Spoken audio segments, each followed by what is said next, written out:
Welcome to the NBA Coast to Coast podcast brought to you by lineups.com. Nate and Josh here on Monday with you guys before we have the final in the NBA Cup on Tuesday. So we've got 5 games here on Monday that we're looking at with some best bets. Also got some player props in here for you, bringing you this episode each and every weekday moving forward with everything inside of one. So make sure that you subscribe to the channel, continue to follow along with us. Nate, let's get into the first game you're looking at here. First game on the slate. In fact, on the Eastern Coast, we've got Boston hosting Detroit, and you like the visiting dogs here.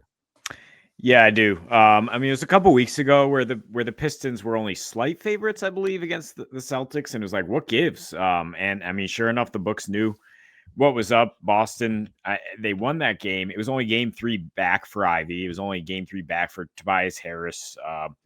And really, it was just a 3-point margin game for the Celtics, which they will win those games from time to time. They shot 47%, outscored the Pistons by 27 from 3.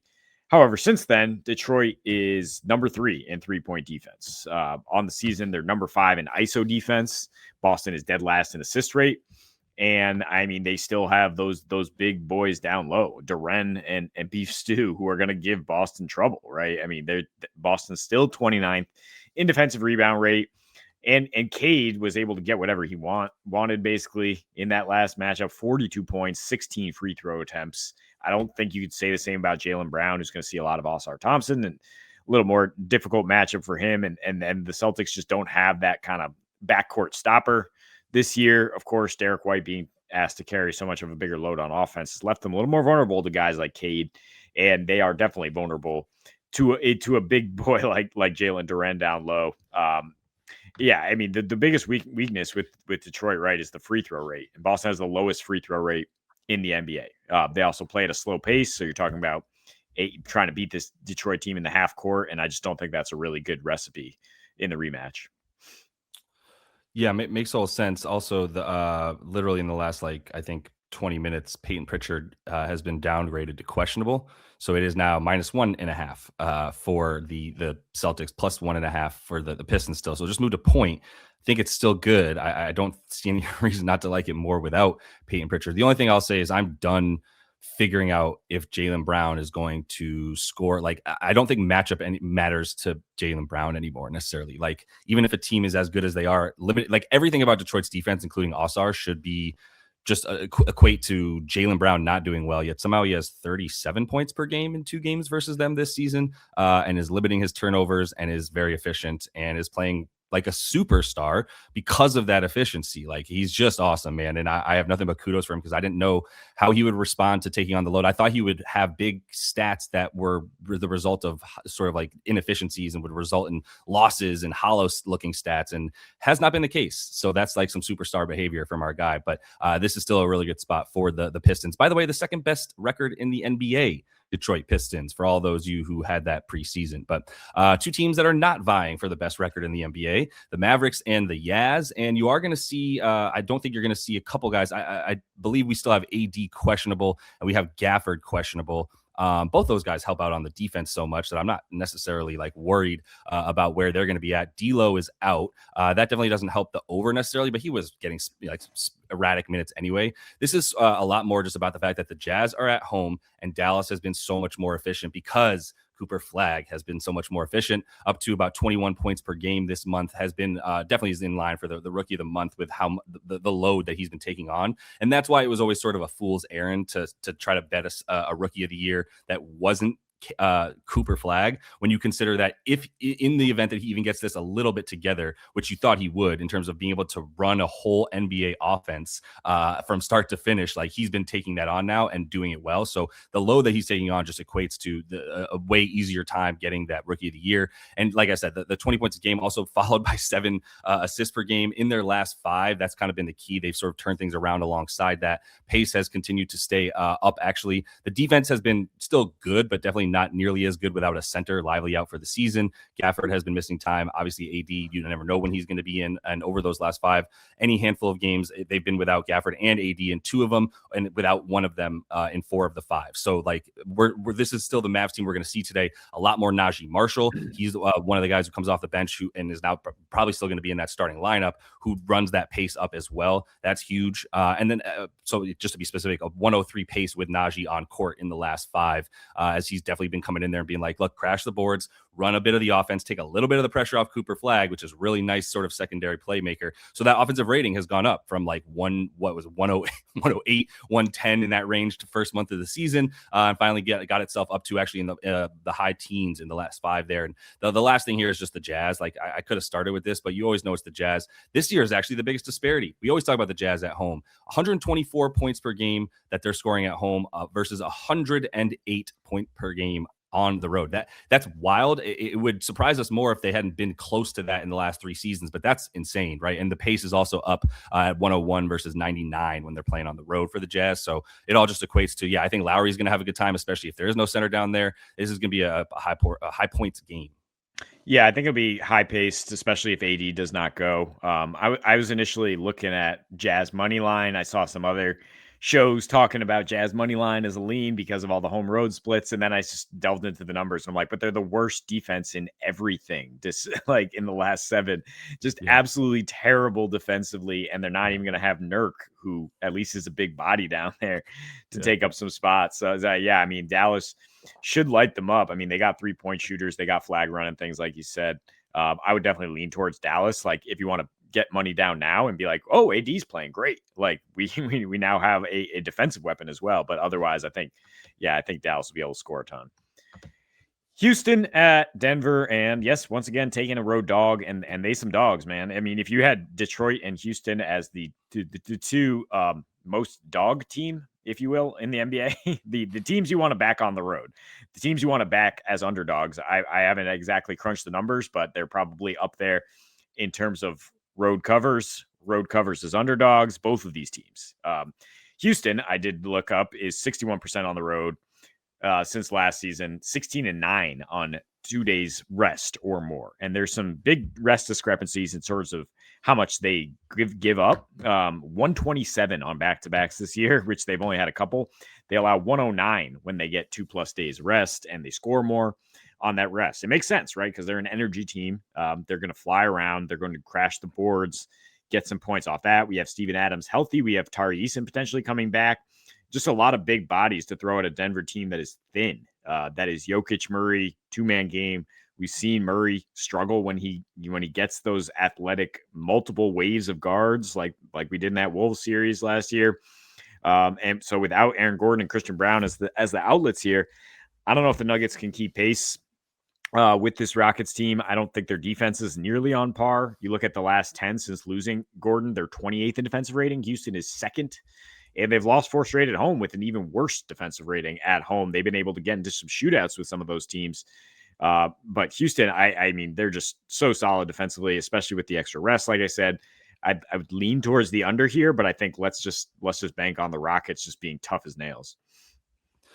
Yeah, I like that for sure. I think it's a little weird to me. I guess Denver at home is that much of a deal breaker for the odds makers here and people betting on this at this point too, because I would think that this would have already turned towards the Rockets, just the way that they've been playing, and Denver's been Denver at times, but the way that they're winning is just like so reliant upon Jokic and Murray, as you mentioned how thin they are, that like I don't like the idea of like Cam Johnson and Peyton Watson being so crucial to beating the Rockets when it comes to the Rockets defense versus the Nuggets offense. Now, perhaps Jokic just trumps all of that. And what I'm saying makes no sense because Jokic turns Cam Johnson and Peyton Watson into, like top 3 role players in the NBA because they're playing alongside Jokic.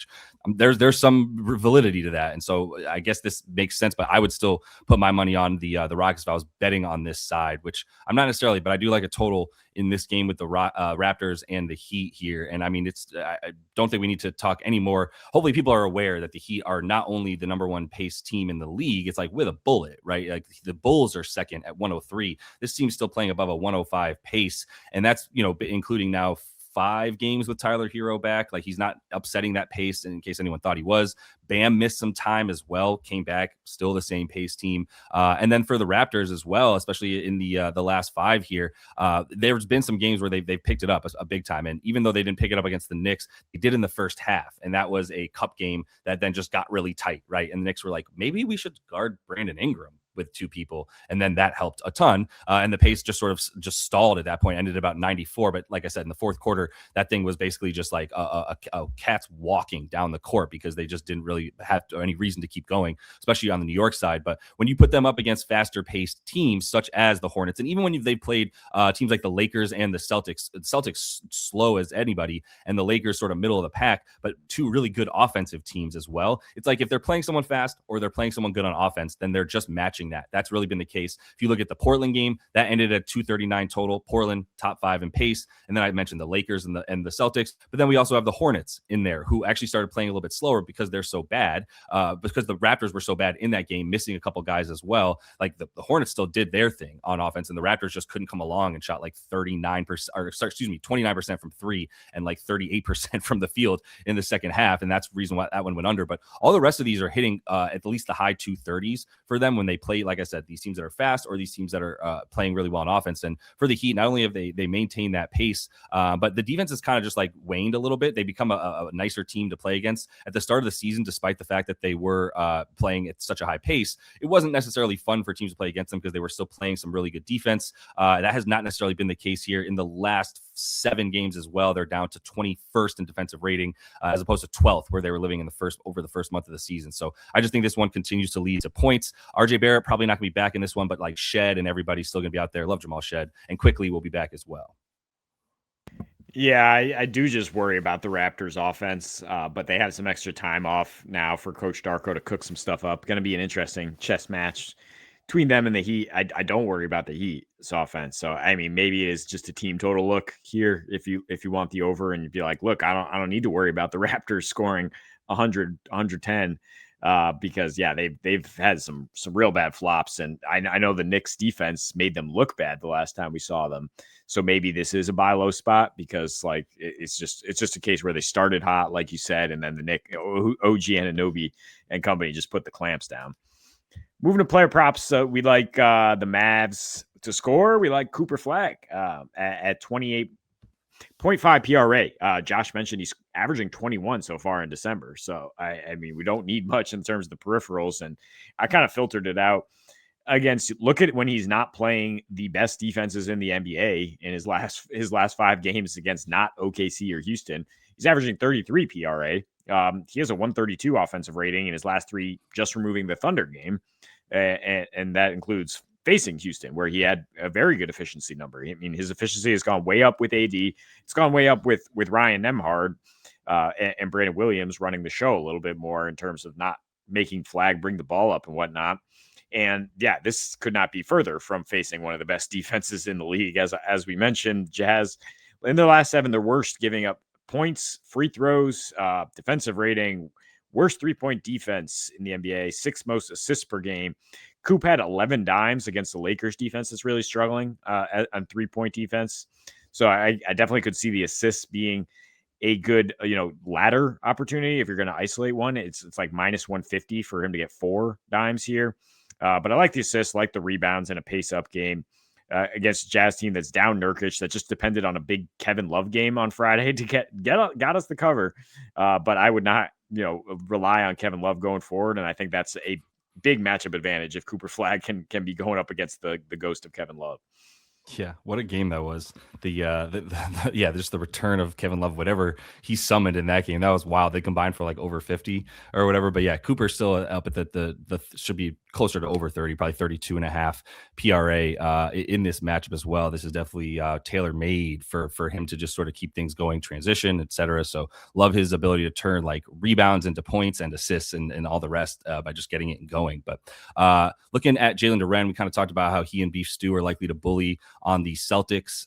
There's been 2 games for Duren this season against the Celtics. He's always done well when he's been able to stay on the floor against them. Last year only averaged about 26 minutes per game against them. That's about what he was averaging, and he's getting up into the 30s now, especially when he's playing with Cade, and has done a much better job staying out of foul trouble. But 2 games this season, he's looking at like 18 rebound chances, 28 rebound chances, 18 rebounds. My bad. Not just 18 chances. You got 28 rebound chances without Keita out there, and then 26 rebound chances with Keita out there. And there was one game that wasn't close. He still played the 28 minutes, then got to above 30 in the second game there for Duren. So I just love this matchup for someone like him against the basically Neemias Queta, man. There's really nobody else that you feel worried about coming in and helping out to be able to box him out. So when Keita's not out there, especially since he's been at around 26, now maybe you like Keita to play 30 in this one because he has to deal with Duren. And maybe there's going to be a few bigs out there if they go with the double bigs at time with Beef Stew, which they haven't been doing with everybody healthy as much. I mean, Tobias Harris is still enough of a problem, I think, size-wise as well against the Celtics when you're talking about, is it going to be Jaylen Brown on him? If not, then is it going to, like, if you put Jaylen Brown elsewhere, you've got Cade standing up at 6'6", 6'7". Like, they're a problem all over the floor. And so Duren just doesn't really get double teamed as a result. You come off one guy, there's just going to be a problem. I think he's going to continue to crash the boards with these rebound chances. And as long as you give him 30 minutes, he's up at about 12.2 rebounds per game in those situations. Boston, not a particularly good rebounding team. They might go slow. Maybe you think they've been playing well enough on offense. That's helping keep this line down because there haven't been as many opponent rebounds for the Celtics. And I can totally see that side of the argument. I just am going to take Jalen Duren to overpower that. And if he's getting 30 to 33 minutes or so, and what should be a pretty good game, especially without Pritch out there, we'll see if the Celtics keep it close enough.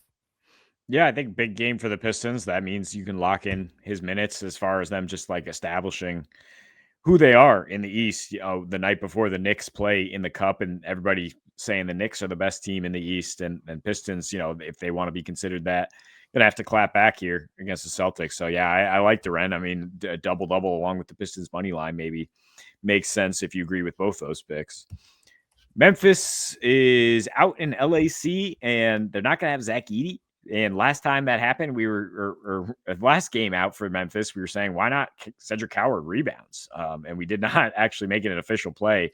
Let's do that now. I don't really understand why the books are putting it this low and giving you a nice odds here on the over. I mean, I guess they're just saying he's not going to get 14 like he had last time out against the Clippers, but we're talking about half that. I mean, he's averaging 12.6 and 7 in 12 starts this year. He's going to be starting. He has 5 double-doubles.